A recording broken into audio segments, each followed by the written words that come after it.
kaze mu gihe cy'impemburo. Bakunzi twama dusangira ijambo ry'Imana mu kiganiro igihe cy'impemburo, ndabaramukije amahoro ya Kristo. Ijambo dusangira uyu munsi riri mu cete Paulo yandikiye ab'Ikolosayi. Turabasomera ico cete cose, ureke Mpwemu Yera akuyagire mu vyanditswe vyera. Icete Paulo yandikiye ab'Ikolosayi, turatangura ku gice ca mbere gushika ku gice ca kane. Ni icete gifise ibice bine gusa. Paulo nagizwe intumwa ya Kristo Yesu nuko Imana yabigomvye, na Timoteyo mwene data, turabandike bene data muri Kristo bera babizigirwa muri Kolosayi. Ubuntu n'amahoro bibe muri mwebwe biva ku Mana Data wa twese. Dushima Imana se umwami wacu Yesu Kristo, twama tubasengera ubudasiba, kuko twumvise ukwizera Kristo Yesu kwanyu n'urukundo mufitiye abera bose. Kubw'ivyizigirwa mwabikiwe mu ijuru, ivyo mwumvise kera mu ijambo ry'ukuri k'ubutumwa bwiza, bwabashitseko nk'uko buri mu isi yose bwama imbuto bugwira. Kandi no muri mwebwe bugenza butyo, uhereye wa munsi mwumviye mukamenya ubuntu bw'Imana vy'ukuri. Nk'uko mwigishijwe na Epafura uwo dukunda, umugurano mugenzi wacu niwe mukozi wa Kristo wo kwizigirwa abagaburira ivya Kristo mu gishingo cacu. Kandi niwe yatumenyesheje urukundo rwanyu muhabwa na Mpwemu. Nico gituma natwe uhereye igihe twavyumviye tudahengeshanya kubasengera no kubasabira ngo mwuzuzwe ukumenya ivy'igomba n'ubwenge bwose no kumenya ivy'impwemu, kugira ngo mugende nk'uko bibereye ab'umwami wacu, mumunezereza muri vyose, mwama imbuto mu bikorwa vyiza vyose, mugwizwa no kumenya Imana, mushobozwa n'ubushobozi bwose nk'uko inkomezi z'ubwiza bwayo ziri, ngo mwihangane rwose ntimurambigwe, mubigiranye umunezero. Mushime Data wa twese yabashoboje kuraganwa n'abera umwandu wo mu muco, yadukijije ububasha bw'umwiza, atwimurira mu bwami bw'umwana wiwe akunda. Muri uwo niho dufise ugucungurwa, niko guharigwa ivyaha vyacu. Niwe shusho y'Imana itaboneka, niwe fura mu vyaremwe vyose, kuko muri we ariho vyose vyaremewe, ivyo mw'ijuru n'ivyo mw'isi, ibiboneka n'ibitaboneka. Uri intebe z'icubahiro, uri ubwami, uri ubukuru, uri ububasha, vyose vyaremwe nawe, biremerwa kuba ivyiwe. We yabayeho vyose bitarabaho, kandi muri we vyose niho bifataniye. Niwe mutwe w'umubiri, niwe shengero, kandi niwe tanguriro, niwe fura mu kuva mu bapfuye, kugira ngo abe agaheta muri vyose. Kuko Imana yahimbawe nuko kunengesera kwayo kose kuba muri we, kandi yahimbawe no kumuha kuzuza vyose nayo, ari vyo mw'isi ari vyo mw'ijuru, izanishije impore amaraso yo ku musaraba wiwe. Namwe abari baratandukanijwe n'Imana kera, mugahindurwa abansi bayo mu mitima yanyu n'ivyo mwakoze bibi, none yabuzurije nayo mu mubiri wiwe w'umuntu kubw'urupfu yapfuye, ngo abashikane imbere yayo murabera, mudafise agasembwa, mutagira ico mwogawa, asangwa muhora mwizeye, mushinzwe neza, mutanyiganyiga, mudatirimuka mu vyizigiro biheshwa n'ubutumwa mwumvise, bwavuzwe mu baremwe bose bo musi y'ijuru, ubwo jewe Paulo nacikiye umukozi wabo. None nezerewe amagorwa yanje yo ku bwanyu, kandi vyasigaye ku marushwa ya Kristo nanje ndabishitsa mu mubiri wanje. Kubw'umubiri wiwe niwo shengero, iryo nacikiye umukozi, nk'uko nahawe n'Imana ububwiriza bwo kugaburira mwebwe, kugira ngo mwize ijambo ry'Imana rishitse. Niryo banga ryari ryarahishijwe uhereye kera hose n'ibihe vyose, ariko noneho ryahishuriwe abera bayo. Ab'Imana yakunze kumenyesha itunga ry'ubwiza bw'iri banga rivugwa mu banyamahanga, ni Kristo ari muri mwebwe, ivyizigiro vyo kuzoronka ubwiza. Natwe niwe twamamaza, duhanura umuntu wese, twigishisha umuntu wese ubwenge bwose, ngo dushikirize Imana umuntu wese ahinguriwe muri Kristo. Ico nico kintamisha, mbirwanira nk'uko ubushobozi bwe buri bunkoreramo, bishimitse. Igice cya kabiri, ndagomba ko mumenya ukuntu mbarwanira intambara mwe n'ab'i Lawodikiya n'abatarankubita ijisho bose uko bangana, kugira ngo imitima yabo ireme, kuko bamatanijwe mu rukundo ngo bahabwe itunga ryose ryo gutahura atamazinda, babone kumenya ibanga ry'Imana niryo Kristo. Muri we niho itunga ryose ry'ubwenge no kumenya ryahishijwe. Mvuze ivyo kugira ngo ntihagire ubahendagirisha amagambo y'inyosha, kuko naho ntari kumwe namwe ku mubiri, ndi kumwe namwe ku mutima, nezerewe kandi mbona ugushira hamwe kwanyu kwiza no gushikama mu kwizera Kristo kwanyu. Nuko nk'uko mwakiriye Kristo Yesu umwami wacu, ariko mugendera muri we, mushinze imizi muri we, mwubakwa muri we, mushikamishijwe n'ukwizera nk'uko mwigishijwe, murushiriza gushima. Mwirinde ntihakagire ubagira inyagano, abanyagishije ubwenge bw'abantu ari ibihendo by'ubusa, bikurikira akaronda k'imigenzo y'abantu, bikurikira ibya mbere byo mu isi, bidakurikira Kristo. Kuko muri we ariho haba kunengesera kose k'ubumana mu buryo bw'umubiri, kandi munengeserezwa no kumubamo, niwe mutwe w'ubukuru bwose n'ububasha bwose. Kandi muri we mwakebwa ugukebwa kutari ukw'intoke, hamwe mwiyambura akameremere k'umubiri, niko gukebwa ko muri Kristo. Kuko mwahambanwe nawe mwibatizwa, niho kandi mwazuranywe nawe, kubwo kwizera ubushobozi bw'Imana yamuzuye mu bapfuye. Kandi hamwe mwari mugipfuye mwishwe n'ibicumuro byanyu no kudakebwa kw'imibiri yanyu, yaragiranye bazima nawe, maze imaze kuduharira ibicumuro byacu byose, ihanaguye n'icete kitwagiriza kirimo amabwirizwa caduhamwe, igikura hagati yacu nayo, ikibamba ku musaraba. Kandi yambuye abakuru n'abafise ububasha, ibatetereza mu maso ya bose, ibashorera bafashwe mpiri ku bw'uwo musaraba.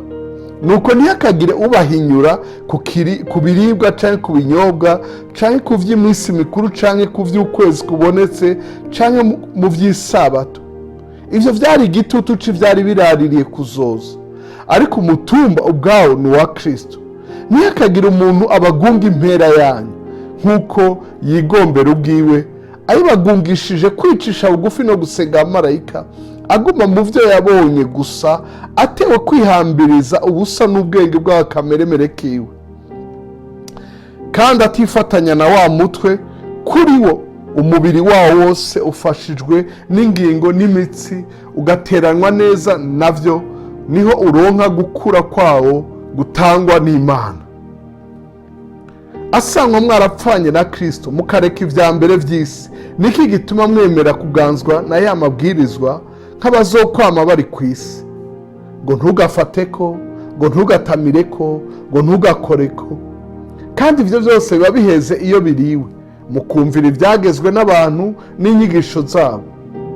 Ayo mabwirizwa koko afise ishusho y'ubwenge, kuko abwiriza gusenga nk'uko abantu birariritse, no kwicisha bugufi, no kwibabaza umubiri, ariko ntagira ikimazi co kubuza ukwifuza kwa kameremere k'umuntu. Igice ca gatatu, none rasangwa mwarazuranywe na Kristo, murondera ibiri hejuru, iyo Kristo ari avyagiye iburyo bw'Imana. Mushire imitima ku biri hejuru, ntimuyishire ku biri mw'isi, kuko mwapfuye, kandi ubugingo bwanyu bukaba buhishanijwe na Kristo mu Mana. Kristo niwe bugingo bwacu, niyerekanwa namwe muzoca mwerekanwa nawe muri mu bwiza. Nuko mwice ingingo zanyu ziri mw'isi, ubushakanyi, ibihumanya, ukwifuza k'umubiri, ukwifuza kubi kose, no kwifuza ivy'abandi, niko gusenga ibigirwamana. Ivyo nivyo bizanira uburake bw'Imana abantu b'intabarirwa. Namwe mwabigenderamwo kera, hamwe mwaba muri vyo, ariko noneho mwiyambure n'ibi vyose: uburake, kujingitwa, urwanko rw'ubusa, gucokorana, kandi ntihakagira amagambo ateye isoni ava mu kanwa kanyu. Ntimukabeshanye, kuko mwiyambuye umuntu wa kera n'ibikorwa vyiwe, mukambara umuntu musha ahindurwa musha ngo agire ubwenge amere nk'ishusho y'iyamuremye. Aho ntihaba umugiriki canke umuyuda, uwakebwe canke utakebwe, udebagura canke umusikiti, umugurano canke uwidegembya, ariko Kristo ni vyose kandi ari muri bose. Nuko rero nk'uko bibereye abatoranijwe n'Imana bera bakundwa nayo, mwambare umutima w'ikigongwe n'ineza no kwicisha bugufi no gutekereza no kwihangana, mwihanganirana, muharirana iyo umuntu agize icapfa n'uwundi. Nk'uko umwami wacu yabahariye, namwe aba ariko muharirana. Ikigeretse kuri ivyo byose, mwambare urukundo, nirwo mugozi uzana gutungana. Kandi amahoro ya Kristo aganze mu mitima yanyu, ayo mwahamagariwe ngo mube umubiri umwe kandi mube abama bakenguruka. Ijambo rya Kristo ribe muri mwebwe rigwiriye, rimwe ubwenge bwose, mwigishanye, muhanurane, muririmba zaburi n'indirimbo n'amatazirano y'ivyampwemu. Muririmbira Imana mu mitima yanyu, mubiheshwa n'ubuntu bwayo. Kandi ivyo muzokora vyose, mu majambo no mu bikorwa, muhore mubikora vyose mu izina ry'Umwami Yesu, mushima Imana Data wa twese kubw'uwo. Bagore, mugamburukire abagabo banyu nk'uko bibereye abari mu Mwami wacu. Bagabo, mukunda abagore banyu, ntimubabere umururazi. Bana, mwumvira abavyeyi banyu muri vyose, kuko ivyo ari vyo bishimwa mu Mwami wacu. Base, ntimukaratse abana banyu ngo ntibaranduke imitima. Bagurano, mwumvire ba shobuja ku mubiri muri vyose, atariyo babahagarikiye gusa nk'abanezereza abantu, ariko mubakorere mutagira ubupfunya mu mitima yanyu, mubaha shobuja mukuru. Ivyo mukora vyose mubikore bivuye mu mutima nk'abakorera shobuja mukuru. Ntimube nk'abakorera abantu, muzi yuko muzohabwa impera na shobuja mukuru, niyo wa mwandu. Shobuja uwo Kristo niwe mukorera, kuko ugabitanya azokwihorwa nk'uko yagabitanyije, kandi nta kurobanura ku butoni. Igice ca 4 c'ico cete c'Abakolosayi arico duherezako handitse ngo, bashebuja namwe nimugirire abagurano banyu ibigororotse n'ibibereye, kuko muzi yuko namwe mufise shobuja mu ijuru. Mukovye mu gusenga, mukube mu maso, mushima, kandi natwe nyene mudusengere kugira ngo Imana itwugurire urugi rwo kuvuga ijambo ryayo, tuvuge ibanga rya Kristo iryo mbohewe, kugira ngo ndariserure nk'uko nkwiye kuvuga. Mugendane ubwenge kubo hanze, mugura uburyo mubugwiza. Imvugo zanyu zamana ubuntu bw'Imana, zirunzwe umunyu, kugira ngo mumenye ingene mukwiye kwishura umuntu wese.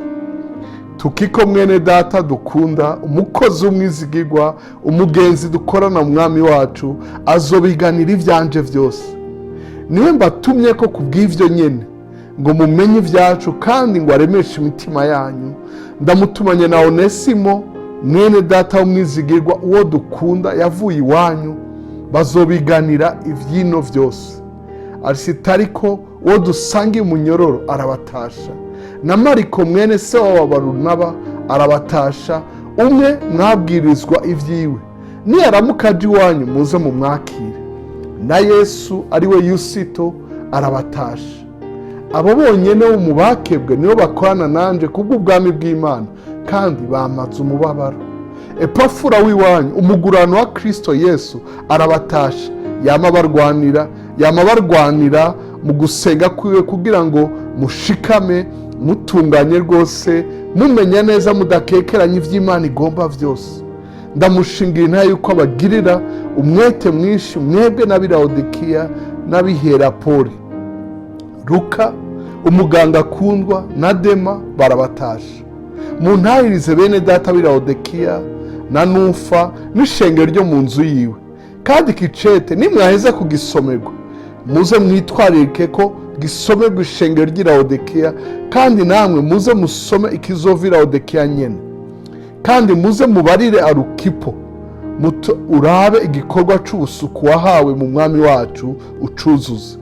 Uku niko gutasha kwanje Paulo kwanditswe n'ukwanje kuboko, mwibuke iminyororo yanje, ubuntu bubane namwe. Murakoze cyane kudutega yombi, kutwumviriza. Imana ibahezagire, mugirirwe neza.